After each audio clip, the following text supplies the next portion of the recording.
मैंने इन अटकलों को कभी खारिज ही नहीं किया। मैं तो कहता हूँ कि मेरा राजनीति में आने का कारण ही बिहार और बिहारी है, और जल्द मैं अपने आप को बिहार की राजनीति में केंद्र की राजनीति के बनस्पत ज़्यादा सक्रिय हूँ। नहीं, ठीक है, विपक्ष की अपनी मांग है और मुझे लगता है सही समय पर सरकार इस पर उचित फैसला लेगी। देखिए, फिलहाल ज़रूरी है की कार्रवाई कड़ी से कड़ी हो ताकि मुंह तोड़ जवाब दिया जा सके। मुझे लगता है प्रधानमंत्री से लेकर गृह मंत्री तक निरंतरता में लगातार बैठकों का दौर चल रहा है, सिलसिला चल रहा है, इसी उद्देश्य के साथ कि देशवासियों को इस बात का विश्वास दिलाया जा सके, जिस तरीके से पिछली बार पुलवामा में घटना घटी थी उसके तुरंत बाद जिस तरीके से आतंकियों और उनके आकाओं को जवाब हमारी सरकार की तरफ से प्रधानमंत्री नरेंद्र मोदी जी के नेतृत्व में दिया गया, इस बार पहलगांव वाली घटना के बाद भी उसी तरीके का जवाब दिया जा सके, इस दिशा में सब लोग प्रयासरत हैं। ऐसे में विपक्ष की एक अपनी मांग है चुनाव को ले विशेष सत्र बुलाने को लेकर। डेफिनेटली सरकार सही समय पर उस पर भी विचार करेगी। कांग्रेस ने एक फोटो ट्वीट किया प्रधानमंत्री नरेंद्र मोदी की, जिसमें उनका सर, हाथ और पैर गायब है, जिसमें लिखा है कैप्शन की जिम्मेदारी के वक्त गायब रहते हैं। ये गलत है। इस तरीके से, जैसा मैंने कहा कि एक सेंसिटिव विषय है और मुझे लगता है इसकी सेंसिटिविटी को समझना विपक्ष की भी उतनी बड़ी जिम्मेदारी है। कल जिस तरीके से उमर अब्दुल्ला जी का जम्मू कश्मीर की विधानसभा में जिस तरीके से उनका बयान रहा, इस तरीके की गंभीरता की फिलहाल ज़रूरत है।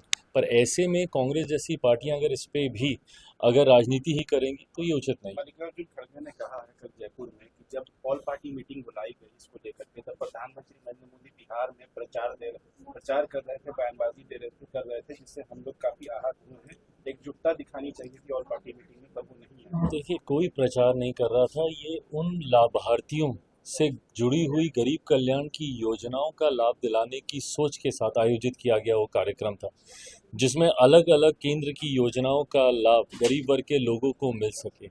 ऐसे में अगर उसमें भी अगर इन लोगों को राजनीति दिखती है तो ऐसी राजनीति तो फिर हर किसी को करनी चाहिए। तेजस्वी यादव ने 5 साल मांगा है बिहार की जनता से, कह रहे हैं कि हमको दिया जाए ताकि हम काम करें। 15 साल निरंतरता में आपको आपके परिवार को दिए गए, उसके बाद क्यों नहीं काम हो पाया?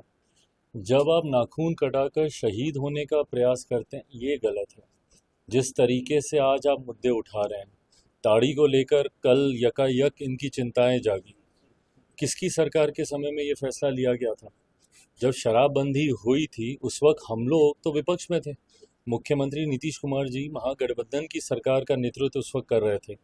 उस वक्त ये फैसला लिया गया, हम लोग विपक्ष में होने के बावजूद हम लोगों ने इस बात का समर्थन किया। पर उस वक्त भी हम लोगों ने इस चीज़ की मांग की थी। उस वक्त तो आप सरकार का हिस्सा थे। आज आप बोल रहे हैं कि भैया उसमें से ताड़ी को शराबबंदी कानून से अलग रखा जाना चाहिए। ये मांग तो हम लोग तब से कर रहे थे। आज आप बोल रहे हैं कि हमारी सरकार आएगी तो हम इस पर कार्रवाई करेंगे और इसको शराबबंदी से हम इसको बाहर रखेंगे। तो उस वक्त जब आप उस फैसले का हिस्सा थे तब आपने क्यों नहीं किया? आज ये घड़ियाली आंसू बहाने से नहीं ना होगा। वैभव सूर्यवंशी है समस्तीपुर से आते हैं, आईपीएल में सबसे कम उम्र के जो है उन्होंने शतक जड़ा है। नहीं, बिल्कुल, कल उनके प्रदर्शन की खूब चर्चा हुई। मैं अपनी तरफ से, अपनी पार्टी की तरफ से उनको ढेर सारी बधाई, ढेर सारी शुभकामनाएं देता हूँ। यंग टैलेंट है और जिस तरीके से इतनी कम उम्र में उन्होंने इतनी खूबसूरत शुरुआत की, मुझे लगता है अभी एक बहुत खूबसूरत रास्ता उनके लिए आगे है और कई ऐसे बड़े पड़ाव उनके जीवन में आए, उसके लिए शुभकामनाएं। आपको आने को लेकर के, चुनाव लड़ने को लेकर कैंपेनिंग चल रही है, उसमें क्या कहिए?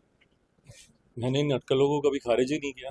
मैं तो कहता हूँ कि मेरा राजनीति में आने का कारण ही बिहार और बिहारी हैं, और जल्द मैं अपने आप को बिहार की राजनीति में केंद्र की राजनीति के बनस्पत ज़्यादा सक्रिय भूमिका में देखता हूँ। अमित